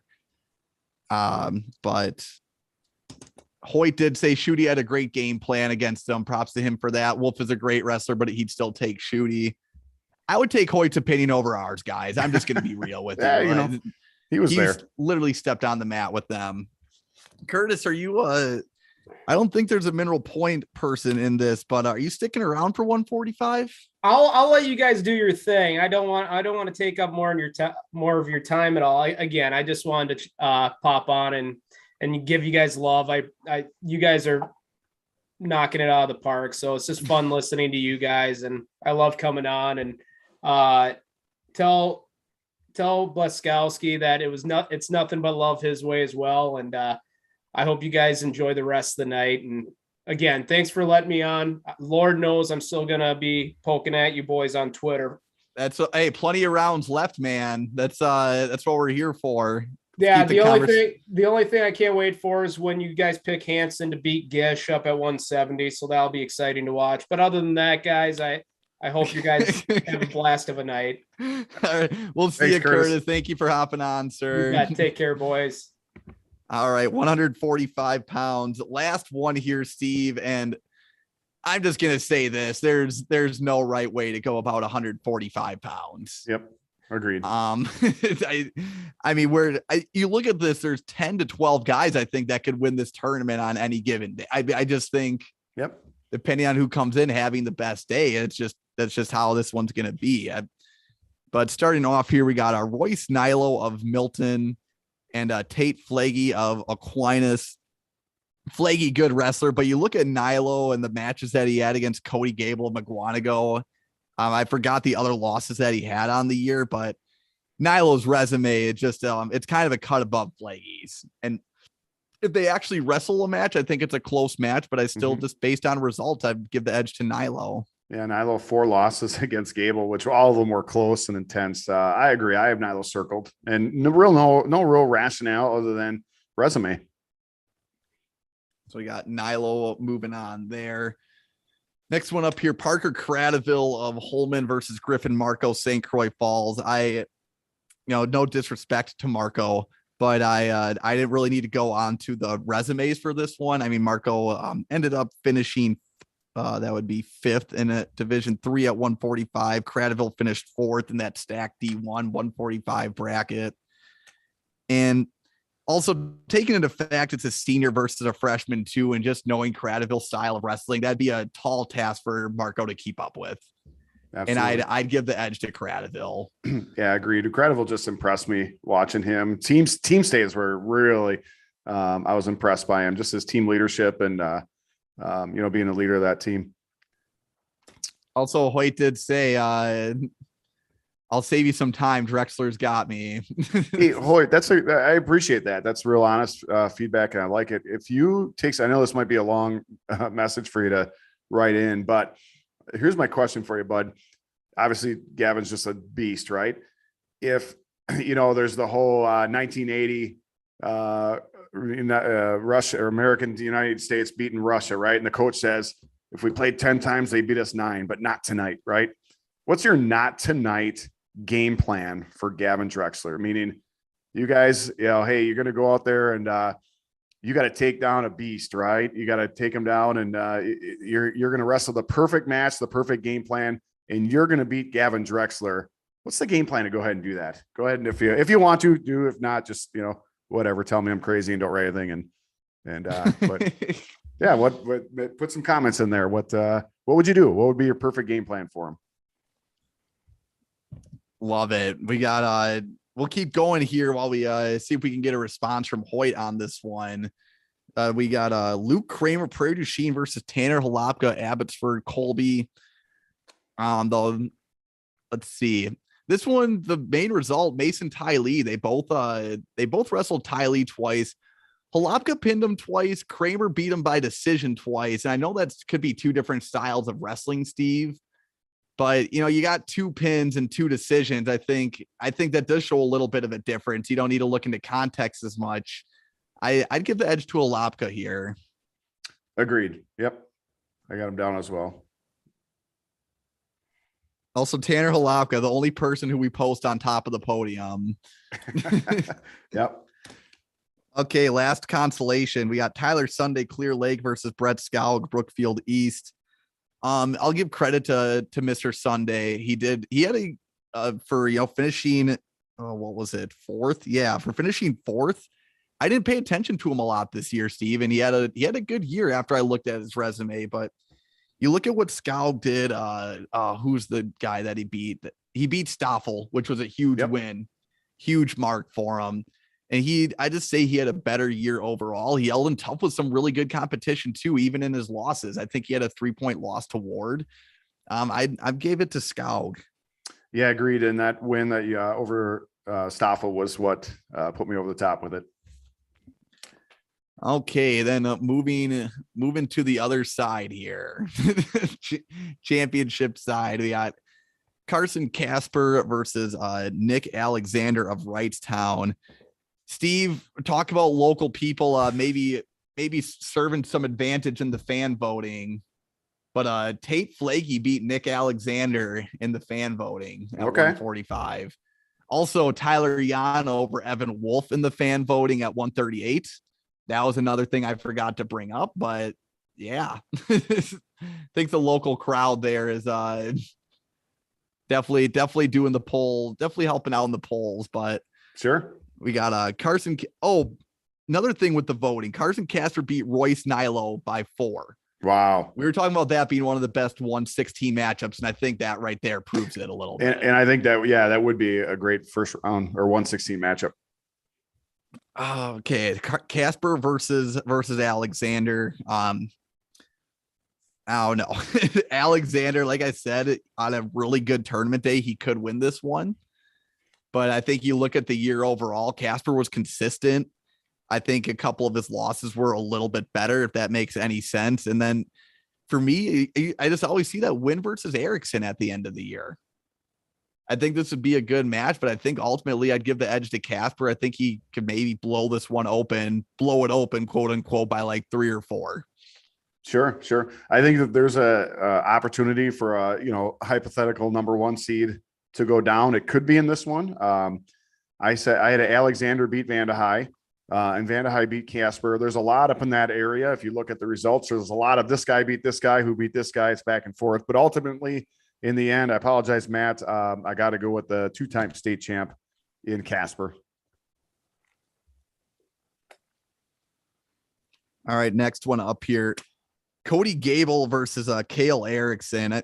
Steve, for as many good things as we said about Division I, 145, and D2 145 was a big 4-horse race, Carson Casper and Cale Erickson almost impressed me the most this year, just all throughout the year. And I even going into state. You said Casper. Did you mean Gable?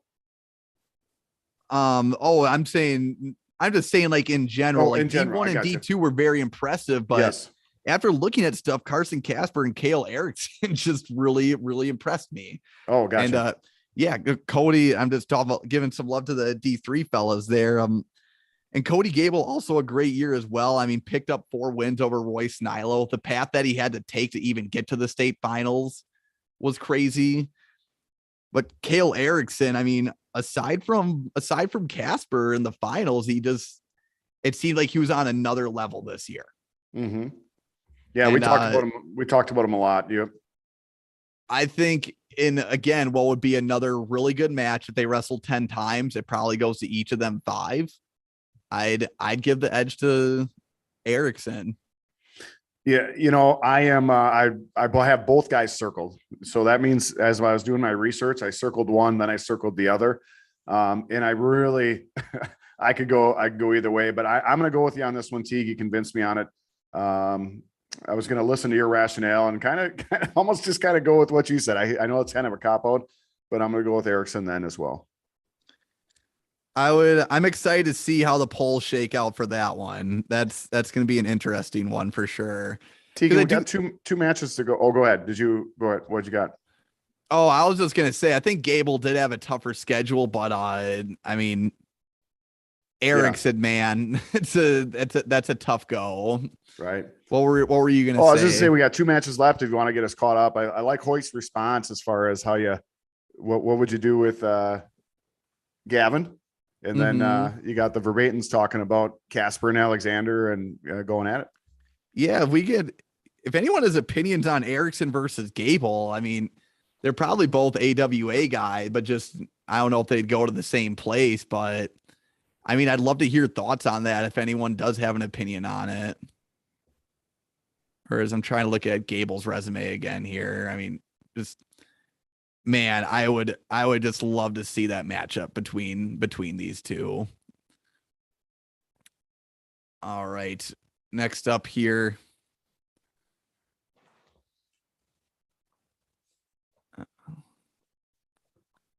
Tim Spray. Oh, geez, I was away all caught up and you guys destroyed D1 113.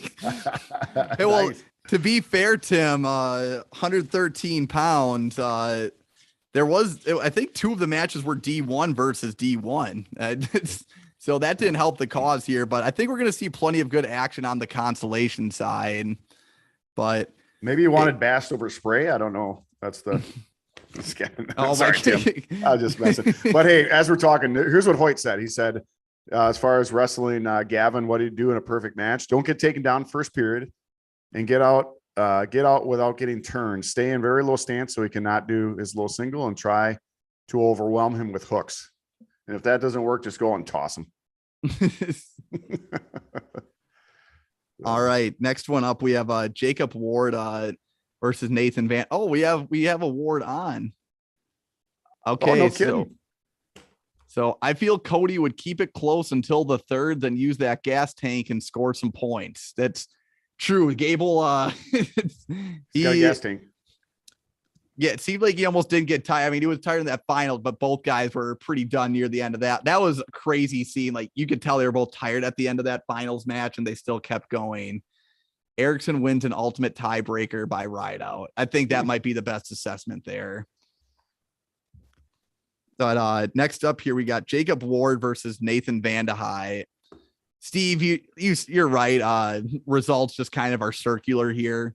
At 145, you think you have an answer, and then something changes it. But for me, Ward beating Nick Alexander 14-8. I think that's a score where it's 6 points off. You can and that's kind of Ward's game, is he likes to put on an offensive show. I think Vandehei is the kind of guy, like you said, he beat Casper. He can beat anyone in the state again on any given day. But if I had to be a betting man, I'd have to give the edge to Ward in one match here.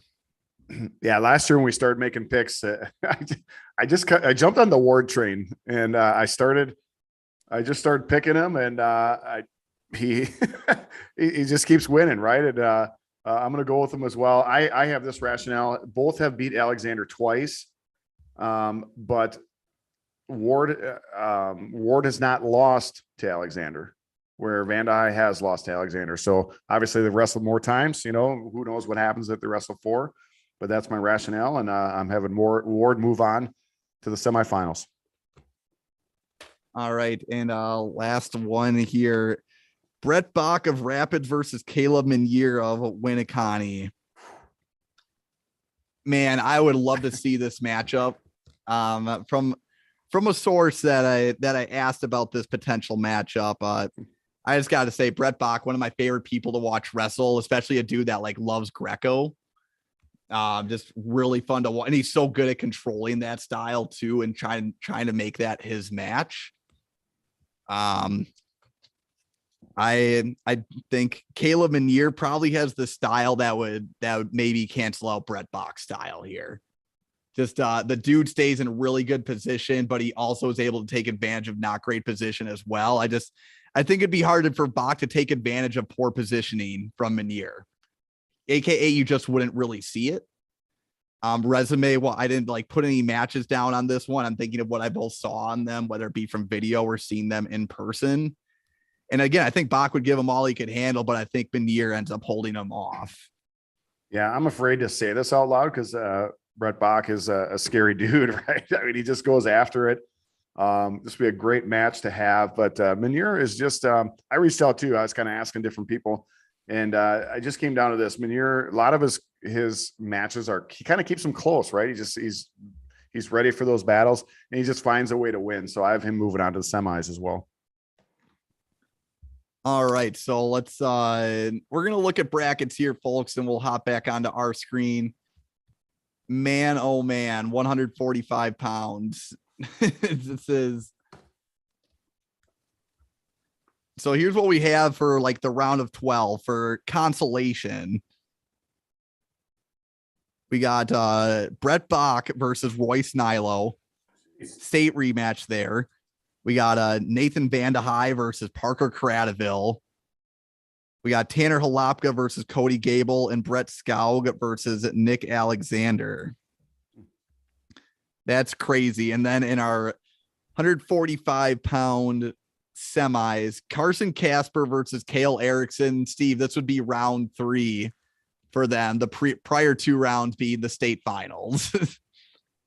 And then Jacob Ward versus Caleb Menier. So that's going to be fun to look into. Folks, we had a great time tonight. I'll hop off the screen sharing here. Average duration 16:07, got up to 14 viewers at one point.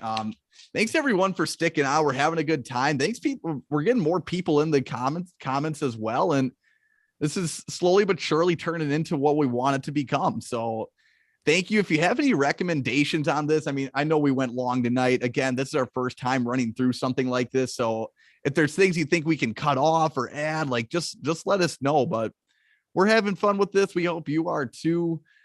Don't know when we're going to get a podcast out, because honestly, this is just this is taking up A lot of research. taking up a lot of time in our weeks. But just thanks for being a part of the show, and whether it be on here, whether it be on a podcast, we will catch you